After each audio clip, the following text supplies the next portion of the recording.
All through the media, pundits and politicians are telling falsehoods, which manipulate the public into accepting a confrontation with Iran. This Ahmandinetjad, whatever his name is, he is a bad guy. He's a very bad guy. Joy, I'm not stated saying explicitly he wants to wipe Israel off the map. That's not true.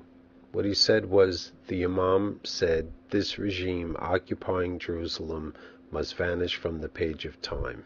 All through the media, this lie about him supposedly saying he wants to wipe Israel off the map has been spread. In fact, media outlets like CBS with their show 60 Minutes have suppressed what the Iranian president has said clearly. This is the part they broadcast, where the president said, "I think that the Israeli government is a fabricated government."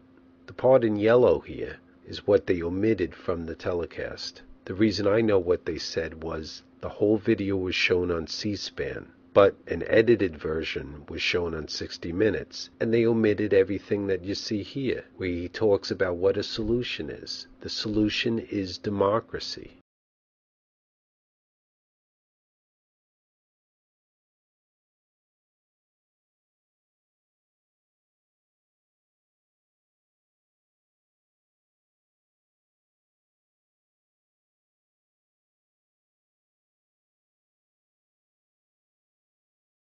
He explains that Palestinian people to participate in a free and fair referendum to express their views. And he talks about peace, that this solution serves the cause of a durable peace. These are facts that 60 Minutes didn't want you to know. They just edited out. This is the way journalists behave in America. People need to understand this.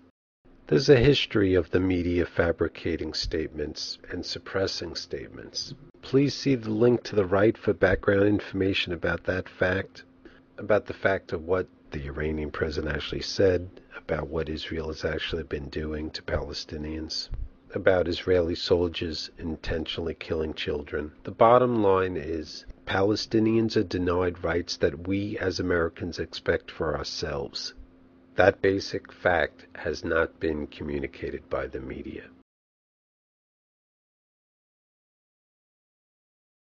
Does anybody else have this problem of channel comments disappearing on their channel page? Here's the latest example. I was trying to reply to this comment, and as you can see, my reply just disappears. So I had to break it up, and this is the way I actually had to post it, one line after the other. And this is an important point. Iran has given specific examples like the former Soviet Union when they explain they are not talking about attacking anyone. See the link in the video description where I quote Ahmadinejad, where he's using the Soviet Union example of it vanishing.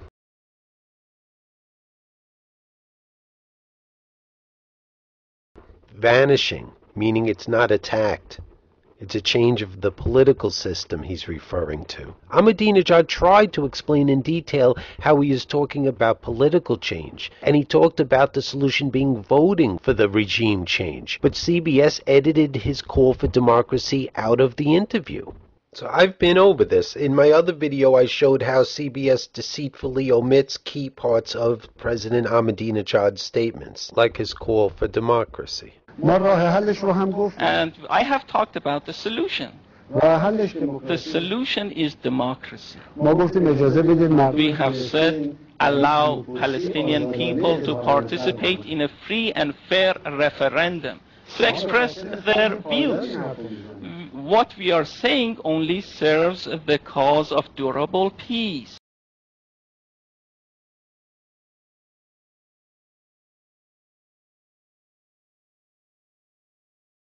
Even if you want to interpret what he said as a threat, let's say for argument's sake it's a threat, you don't feel manipulated by the media when they withhold these other statements?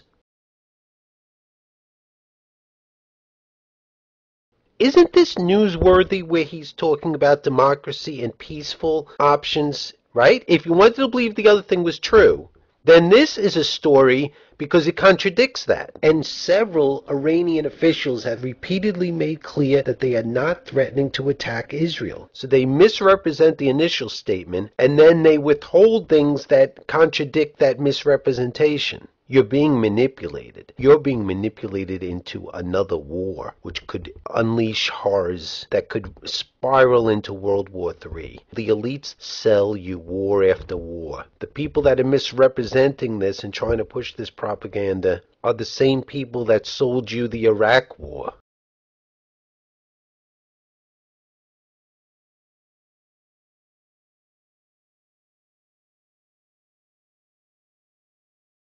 Do you know they gave an Emmy to one of the most outrageously devious pieces of war propaganda ever televised? The following nominees show us that a fascinating and compelling interview has the timing, strategy, and skill of Roger Federer at the U.S. Open. Interplay that's ultimately revelatory and enlightening for both the subject, the interviewer, and everyone who has a front row seat. And the winner is CBS News, 60 Minutes, President Αχμαντινετζάντ. Please explain why. I think that the Israeli government is a fabricated government.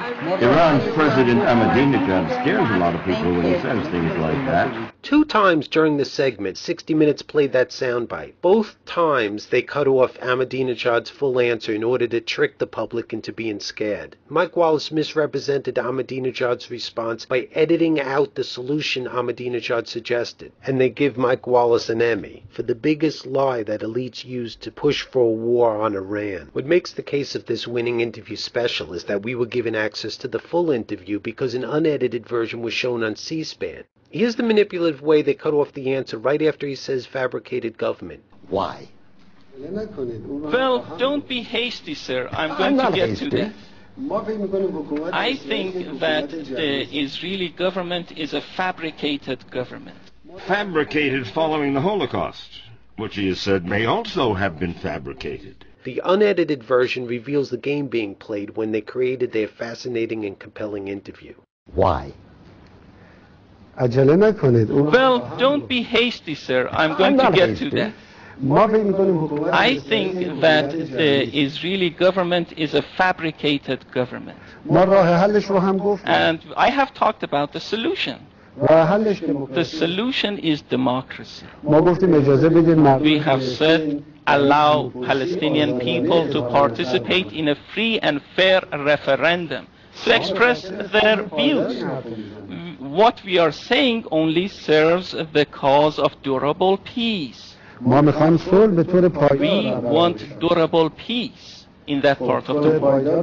A durable peace will only come about once the views of the people are met.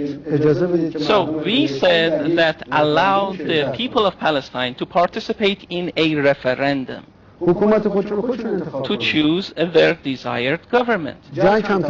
And of course for the war to come to an end as well. Why are they refusing to allow this to go ahead? Even the Palestinian administration and government, which has been elected by the people, is being attacked on a daily basis.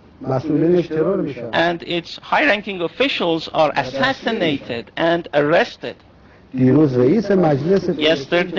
the Speaker of the Palestinian Parliament was arrested, elected by the people, mind you. So how long can this go on?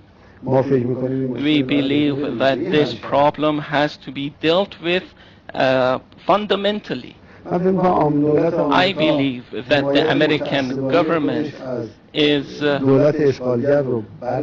blindly supporting this government of occupation. It should lift its support, allow the people to participate in free and fair elections. Whatever happens, let it be. We will accept and go along. As a result of that interview to begin with, he became a world important figure. Well,